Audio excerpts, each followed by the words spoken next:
A avut salbă de aur, cocoșei cum era înainte, mi s-a furat, din tot mi-a rămas și mie 2 cocoșei. Deci o amintire. Și da, mi-am făcut așa ceva, că majoritatea dintre femei care nu le place munca sunt băgate în rețele. Știți voi mai bine.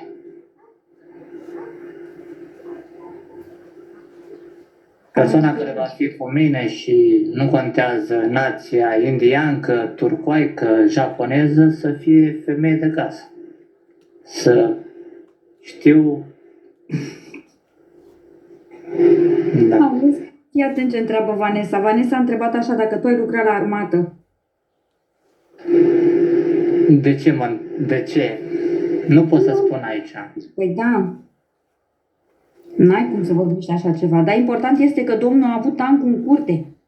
Uite, a întrebat dacă îți găsești jumătatea. Da, Vanessa, își găsește jumătatea. Nu mi-o găsesc jumătatea. Înseamnă că ai găsit-o. Să zicem da, să zicem că... Aha.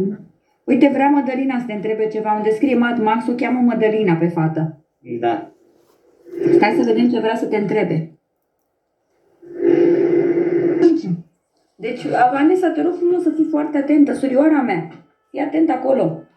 Păi să vă...